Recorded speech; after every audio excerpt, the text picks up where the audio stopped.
Chapter 2. Age Before Beauty. Tomorrow was, as a popular movie would later have it, another day. Still damp, but not so wet. Though the rain had eased, the streets were puddled and the sidewalks were sweating. It was the sort of day when deciding what to wear is like planning a military operation. Believe me, I've considerable experience of both. Fortunately, I like dressing up almost as much as I like dressing down. So I spent a pleasant couple of hours in my apartment with a variety of blouses, skirts, suits, shoes, hats, and, let's face it, lingerie. Plus a mirror. The secret is not just to be stunning, which I find comes rather easily, to be honest.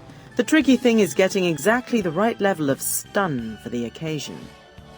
A launch party for a new Starlight movie was, I reckoned, pretty high on the stun counter. That said, the trip across New York to get to the party was probably not. A long, stylish raincoat in a fashionable cut, topped off with my favourite fedora, therefore, completed the ensemble. I spent a few moments practising my entrance to the event, easing out of the drab grey coat and allowing the imagined guests to behold the contrast of my lovely lace and suggestive net and adorable satin. Quite a few moments, actually. I've never been very good at looking helpless, but there are times when needs must, and one of those is when you require a cab in the rain. Several gentlemen were kind enough to allow me ahead of them into a taxi. The driver's eyes lingered longer in the rearview mirror than was strictly necessary as he asked me how far I was going. All the way, I told him, giving the address. I've never been one to resist a single entendre. Your accent. You British? Perceptive as well as cheeky. Only my accent, I assured him. The rest of me is cosmopolitan. He nodded knowingly, swerving round a pedestrian. Never been there myself. You have missed so much. Evening was drawing in and the cars had their lights on, cutting through the inevitable rain. I watched the drops paint clear lines down the grubby cab windows. We drove in binary fashion, either stop or go. Go was fast and stop was sudden. The journey was punctuated by a liberal use of the horn, presumably to make up for the complete avoidance of the indicator lights. Finally, the cab drew up at the curb with a jerk. The jerk stayed behind the steering wheel as I eased myself out. You need a ride later? I found the exact fare and I told him, "Oh, I hope not." If he wanted a tip, then I was ready with, "Stop for red lights." But he didn't comment on the money I handed over and was soon disappearing in a cacophony of horn and brake pads. Lower East Street was closed to traffic, so he dropped me on a nearby corner.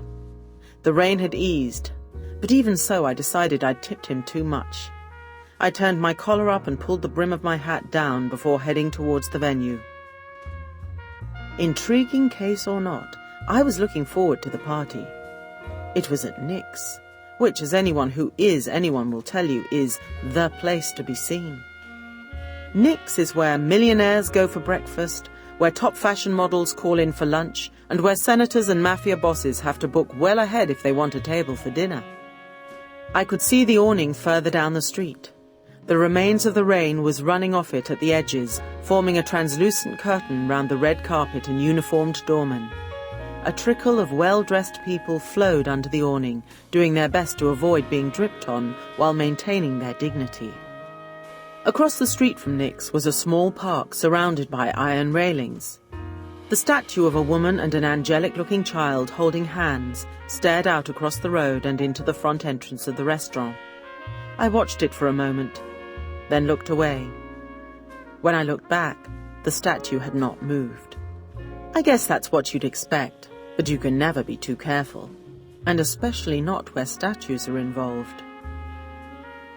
My high heels clicked impressively on the paved sidewalk as I approached Nick's. I paused for a moment to take out a compact and check my makeup in the mirrored lid. Lipstick can be so important when properly applied. It's one of my most formidable weapons. A quick check that my other weapons were properly deployed and I stepped forward again, right into the path of a tramp, a hobo, who staggered out of a dark alleyway in front of me. He was obviously headed for a very different destination, most likely one suffixed with gutter. That said, he was wearing a nice suit. I had a good view of the herringbone weave of the right sleeve. The suit was torn and stained and about 3 sizes too big, but I could imagine the old man's elation at finding such a prize discarded in someone else's trash. The reason I had such a good view of the sleeve was because the old man had grabbed the front of my raincoat. I shuddered to think what he might have been aiming for, but right now he had a handful of button and weatherproofing clutched in his gnarled, arthritic fingers. I knew you'd be here. His voice was a throaty rasp that sounded like it had been through a cheese grater on its way from his larynx to the outside world. "Excuse me?"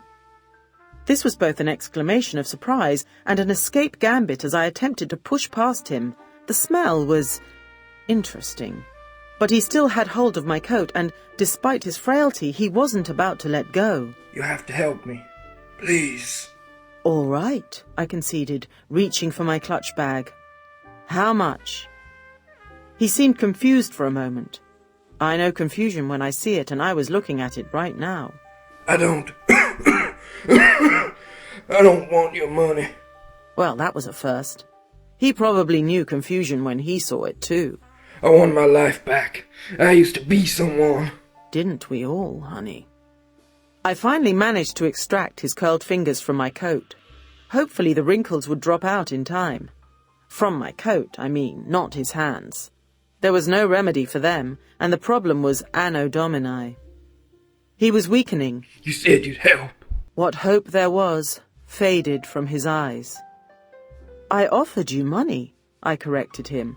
"I'm sorry, really I am, but I can't help you turn back time.